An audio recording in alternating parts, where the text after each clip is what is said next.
ഇപ്പൊ നമ്മളുള്ളത് star of the day ഹരിനന്ദനാണ്. ഹരിനന്ദന്റെ റാങ്ക് ഓൾ ഇന്ത്യ 15. ഇത്തവണ ഒരുപാട് കോൺട്രവേഴ്സീസ് റാങ്കിന്റെ പേരിലുണ്ട്. അതായത് വർഷങ്ങളായിട്ട് നടക്കുന്ന ഒരു ഡ്രാമയുണ്ട്. ഈ ഡ്രോപ്പ് പല പോപ്പുലർ യൂണിവേഴ്സിറ്റീസ് കോച്ചിങ് ഇൻസ്റ്റിറ്റ്യൂട്ട്സ് ഒക്കെ ചെയ്യുന്ന ഒരു കാര്യം എന്ന് വെച്ച് കഴിഞ്ഞാൽ വളരെ ഹൈ അച്ചീവേഴ്സിനൊക്കെ ചൂസ് ചെയ്യുക, അവർക്ക് ഭയങ്കരമായിട്ടുള്ള ഫണ്ടിങ് കൊടുക്കുക, അവർക്ക് ജോലി ചെയ്താൽ കിട്ടുന്നതിന്റെ അപ്പുറത്ത് വർഷങ്ങൾ ജോലി ചെയ്താൽ കിട്ടുന്ന ഒരു സാലറി ഫണ്ട് ചെയ്ത് അവരെ കൊണ്ട് വീണ്ടും വീണ്ടും പരീക്ഷ എഴുതിപ്പിക്കുക, അവരെ ഫാക്കൽറ്റീസ് ആയിട്ട് എടുത്ത് വീണ്ടും വീണ്ടും പരീക്ഷ എഴുതി ടോപ്പ് റാങ്ക് സ്ഥിരമായിട്ട് അച്ചീവ് ചെയ്യുക, അതൊക്കെ വെച്ച് മാർക്കറ്റ് ചെയ്ത് വീണ്ടും സ്റ്റുഡൻസിനെ എത്തിക്കുക. അതുപോലെ മറ്റ് സ്വന്തമായിട്ട് പ്രിപ്പയർ ചെയ്ത ആൾക്കാരെയും പറഞ്ഞ പോലെ പൈസ കൊടുത്ത് വിലയ്ക്ക് വാങ്ങിച്ചിട്ട് ഒരു വലിയ റാങ്ക് ലിസ്റ്റ് പ്രിപ്പയർ ചെയ്യുക. അങ്ങനെ ഒരു വലിയ ലോബിയും വലിയ വലിയ രീതിയിലുള്ള കച്ചവടവും നടക്കുന്ന ഈ ലോകത്ത് അത് സ്ഥിരമായിട്ട് നമ്മൾ കണ്ട് വന്നുകൊണ്ടിരിക്കുന്ന ഒരു കാലഘട്ടത്തിൽ ഇത്തവണത്തെ റിസൾട്ട് വന്നപ്പോൾ അവർ ഉൾപ്പെടെയാണ് ഞെട്ടിയത്. കാരണം ആ വലിയ കുംഭകോണത്തിനെയും അത്തരത്തിലുള്ള വലിയ അഴിമതികളെയും ഒക്കെ വിഴുങ്ങുന്ന രീതിയിൽ ഇത്തവണ മുഖമില്ലാതെ കുറെ പേര് റാങ്ക് വാങ്ങിച്ചു.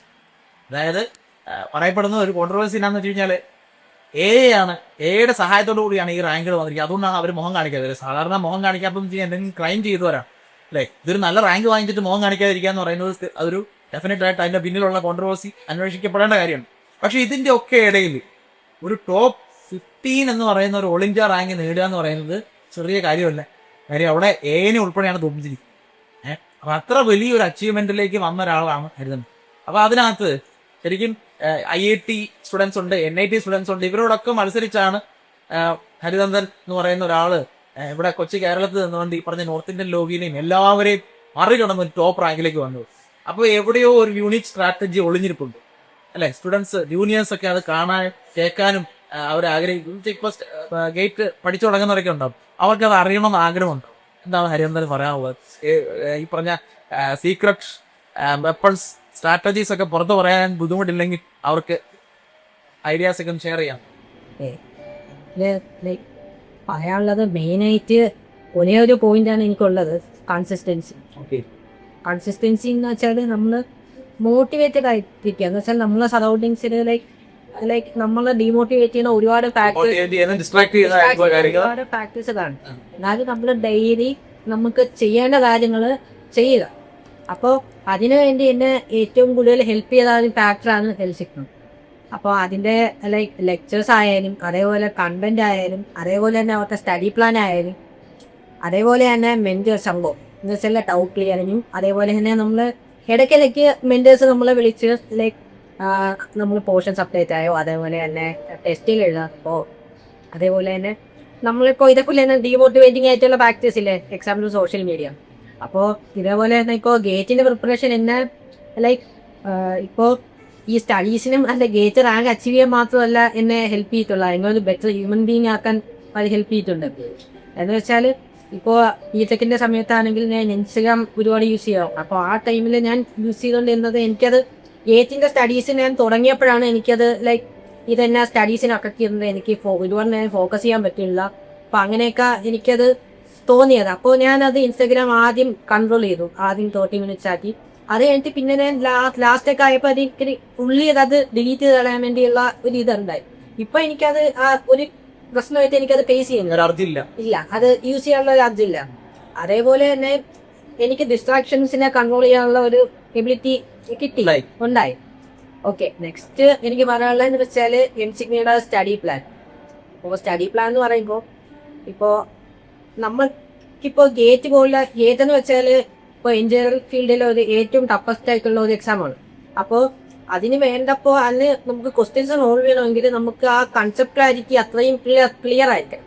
അപ്പോൾ അത് നമുക്ക് ഉണ്ടാവണമെങ്കിൽ നമുക്ക് ഒരു പ്രോപ്പർ വേയിൽ നമ്മൾ ആ സബ്ജക്ട്സും ആ ഒരു കോൺസെപ്റ്റ്സും ക്വസ്റ്റ്യൻസ് സോൾവ് ചെയ്താൽ മാത്രമേ നമുക്ക് ആ കൺസെപ്റ്റ് ക്ലാരിറ്റി കിട്ടുള്ളൂ.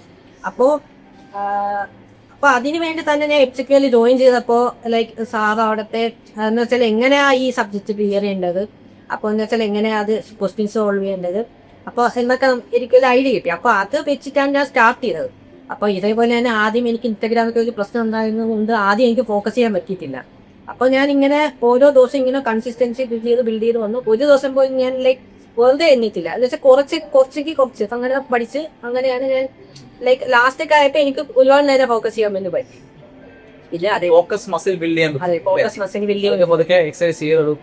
കൊണ്ടുവന്നു. അതേപോലെ തന്നെ മെറ്റീരിയൽസ് എന്ന് വെച്ചാൽ ഇപ്പോൾ ഗേറ്റിന് വേണ്ടി പ്രിപ്പയർ ചെയ്യുന്നതിന് ഏറ്റവും കൂടുതൽ ലൈക്ക് അതിനെ ഹെൽപ്പ് ചെയ്യുന്നത് ഗേറ്റിന്റെ തന്നെ PYQs ആണ്. കാരണം അതിൽ കൂടുതൽ ലെവലുള്ള ഒരു ക്വസ്റ്റ്യൻസ് ഗേറ്റിന് ചോദിക്കാൻ ചാൻസ് ഇല്ല. അപ്പോൾ MCQയുടെ മെറ്റീരിയലിൽ വെച്ചാൽ ടോപ്പിക് വൈസ് PYQ ഉണ്ട്. അപ്പോൾ ലൈക്ക് ഓരോ ടോപ്പിക് ഓരോ ലെക്ചേഴ്സ് കാണുമ്പോഴും അതിന് കറസ്പോണ്ടിങ് ആയിട്ടുള്ള PYQs നമ്മൾ സോൾവ് ചെയ്യുമ്പോൾ അതിന് അനുസരിച്ചുള്ള കൺസെപ്റ്റ് ക്ലാരിറ്റി കിട്ടും. അതേപോലെ തന്നെ ഷോർട്ട് നോട്ട്സും ആ മെറ്റീരിയലിന് അതും ലാസ്റ്റ് ടൈം റിവിഷന് വേണ്ടി നല്ലോണം ഹെൽപ്പ് ചെയ്തു.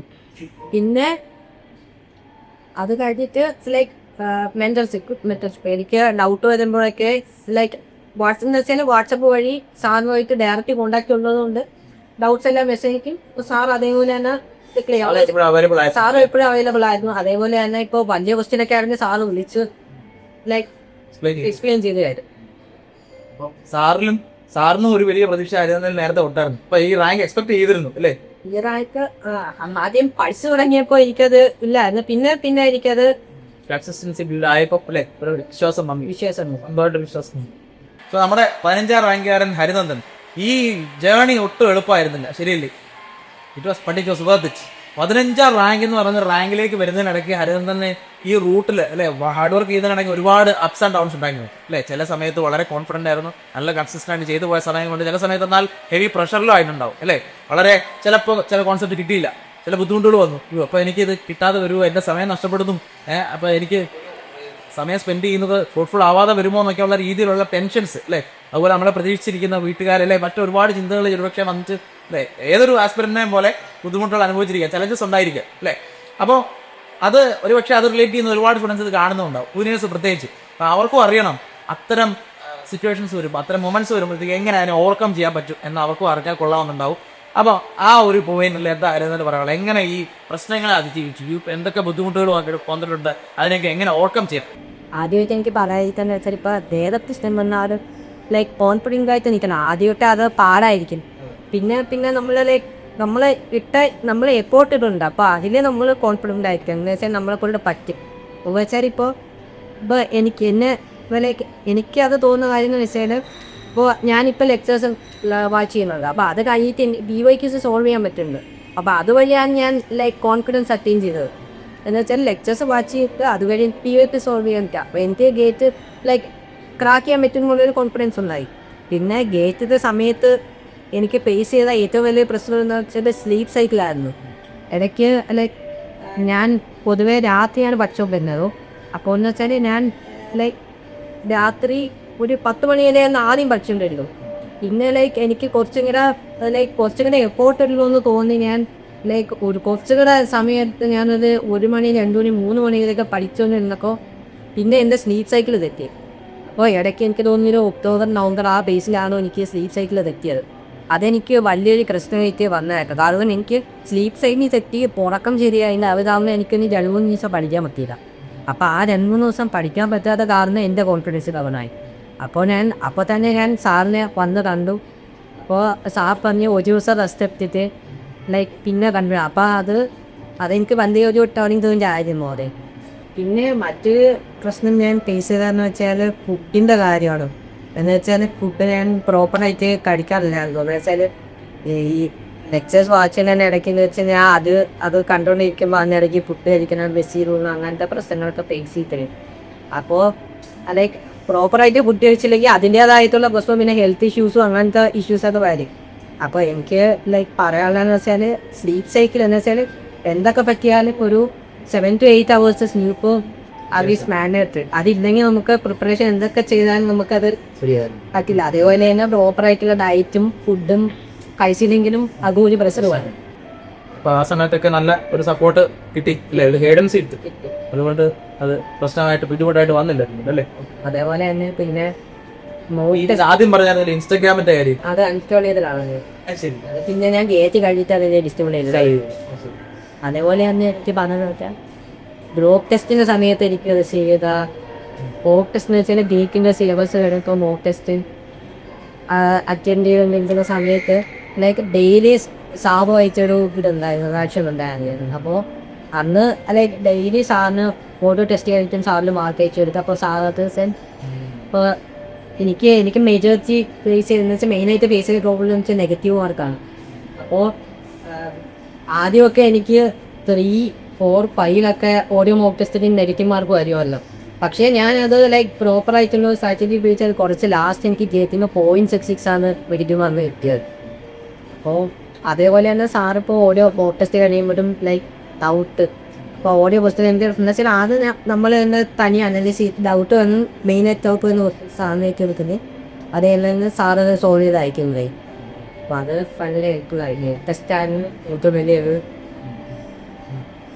ഒരു ലേണിംഗ് കർവില് വലിയ അല്ലെ ക്രൂഷ്യൽ ആയിട്ടുള്ള ഒരു പീരീഡ് ആയിരുന്നു. വെച്ചാലിപ്പോൾ നമ്മൾ എറേഴ്സ് ഒരുപാട് കുറച്ച് കൊണ്ടുവരാൻ പറ്റി അല്ലേ? അതെ, വെച്ചാലിപ്പോൾ നമ്മളിപ്പോൾ പഠിച്ച കാര്യങ്ങൾ നമ്മൾ എത്രമാത്രം നമുക്ക് അപ്ലൈ ചെയ്യാവുന്ന ആ ഒരു ചെയ്യാൻ ടൈമിൽ എത്രമാത്രം നമുക്ക് അപ്ലൈ ചെയ്യാൻ പറ്റുമെന്ന് ടെസ്റ്റ് ചെയ്യാനത് ആ മോക്ക് ടെസ്റ്റ് ചെയ്യുമ്പോഴാണ്. അതിനകത്താണ് നമുക്ക് കാൽക്കുലേറ്റർ നമുക്കിപ്പോൾ സാധാരണ പറയാറുണ്ടോ എന്ന് വെച്ചാൽ ഇപ്പോൾ PYQ സോൾവ് ചെയ്യുന്നത് ഗേറ്റ് കാൽക്കുലേറ്റർ ഉപയോഗിച്ച് സോൾവ് ചെയ്യാറുണ്ട്.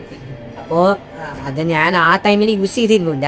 ഞാൻ ഈ മോക്ക് ടെസ്റ്റ് എഴുതിയ സമയത്താണ് അത് യൂസ് ചെയ്തത്. അപ്പം ശരി അത് ഭയങ്കര ഡിഫിക്കൽട്ടായിരുന്നു. പിന്നെ അതങ്ങ് ലൈക്ക് ശീലമായി. അതേപോലെ തന്നെ ഇപ്പോൾ എങ്ങനെ ക്വസ്റ്റ്യൻസ് അറ്റൻഡ് ചെയ്യണം എന്ന് വെച്ചാൽ ഇപ്പോൾ ഈ 2 മാർക്സ് ഡേറ്റിനാണെങ്കിൽ 2 മാർക്സിൻ്റെ ഓൾമോസ്റ്റ് എനിക്ക് തോന്നുന്നത് ഒരു 30 ക്വസ്റ്റ്യൻസും 1 മാർക്കിൻ്റെ 25 ക്വസ്റ്റ്യൻസും അല്ലെങ്കിൽ വരും. അപ്പോൾ 35 ക്വസ്റ്റ്യൻ 2 മാർക്സിൻ്റെ 35 ക്വസ്റ്റ്യന് 70 + 30 അപ്പോൾ അങ്ങനെയാണ് ക്വസ്റ്റ്യൻസ് പറഞ്ഞത്. അപ്പോൾ 2 മാർക്സിൻ്റെ ക്വസ്റ്റ്യനാണ് ഇമ്പോർട്ടൻസ് കൂടുതലുള്ളത്. അപ്പോൾ എങ്ങനെ നമുക്ക് ഇപ്പോൾ നമുക്ക് ആ ഒരു ക്ലിയർ ടൈമിൽ നമുക്ക് മാക്സിമം ഔട്ട്പുട്ട് ഉണ്ടാക്കണം. അപ്പോൾ എന്നാലേ നമുക്ക് ഒരു ടോപ്പ് റാങ്ക് അച്ചീവ് ചെയ്യാൻ പറ്റുള്ളൂ. അപ്പോൾ എനിക്ക് ആദ്യം ഒരു സ്ട്രാറ്റജി ചെയ്യാം എന്ന് വെച്ചാൽ ഞാനിപ്പോൾ ആദ്യം 1 മുതൽ 65 വരെയുള്ള ക്വസ്റ്റ്യൻസാണ് ആദ്യം ഇങ്ങനെ അറ്റൻഡ് ചെയ്തിട്ടുണ്ടായിരുന്നത്. അപ്പോൾ പിന്നെ ഞാൻ ഒരുപാട് മോക്ക് ടെസ്റ്റ് എഴുതി എനിക്ക് എങ്ങനെയാണ് ക്വസ്റ്റ്യൻസ് അറ്റൻഡ് ചെയ്യുന്നത്. അതേപോലെ തന്നെ സാറിൻ്റെ ഒരു സ്ട്രാറ്റജി കിട്ടാൻ 2 മാർക്സിൻ്റെ ഇമ്പോർട്ടൻസും ലൈറ്റ് ആ മോക്ക് ടെസ്റ്റ് എഴുതിയപ്പോഴാണ് എനിക്കത് മനസ്സിലായത്. ആദ്യം ചെയ്തു. അതേപോലെ തന്നെ 2 മാർക്സിന് എളുപ്പമുള്ള ക്വസ്റ്റ്യൻസ് ആദ്യം ചെയ്ത് അങ്ങനെ എളുപ്പമുള്ള 2 മാർക്സ് ആദ്യം എളുപ്പമുള്ള 1 മാർക്സ് അത് കഴിഞ്ഞിട്ട് പിന്നെ അത് കഴിഞ്ഞിട്ട് പിന്നെ ഓരോ റൗണ്ട് ആയിട്ട് വന്നിട്ട് എത്ര റൗണ്ട് ക്വസ്റ്റ്യൻ പേപ്പർ പോയി? ഞാൻ ഗേറ്റ് അത്യാവശ്യം ടഫായിരുന്നു 2025 2026. അപ്പോൾ എനിക്ക് 2 റൗണ്ട് ബ്രോൺ കിട്ടിയത് നല്ല ടഫായിരുന്നു. പൊതുവെ സാധാരണ മോക്ക് ടെസ്റ്റ് എഴുതുമ്പോൾ ഞാൻ ഏകദേശം ഒരു 3 റൗണ്ട് 4 റൗണ്ട് എത്തിച്ച് പോകാണ്. അപ്പം മുന്നോട്ട് ജൂനിയേഴ്സ് ഒത്തിരി പേര് കാണുന്നുണ്ട്. അപ്പം മുന്നോട്ട് ഇനിയും ഈ പഠനത്തെ എങ്ങനെ കൊണ്ടുപോകാനാണ് ആഗ്രഹിക്കുന്നത്? എപ്പോഴൊക്കെ എടുത്ത് PhD എടുത്ത് പോകാനാണോ അതോ ഒരു പ്രാക്ടിക്കൽ ഓറിയന്റഡ് ആയിട്ട് വർക്ക് ചെയ്ത് മുന്നോട്ട് പോകാനാണോ? എങ്ങനെയാണ് താല്പര്യം? ടൈം മുതലേ ചെയ്യണമെന്ന് ആഗ്രഹമുണ്ടായിരുന്നു. അപ്പോൾ അതിന് വേണ്ടി ഇങ്ങനെ കൂടിയാണ് ഞാൻ ഗേജിന് ചേർന്നത്. അപ്പോൾ ഞാൻ PLSയിൽ MTech എടുത്ത് അങ്ങനെ പോകാനാണ് താല്പര്യം.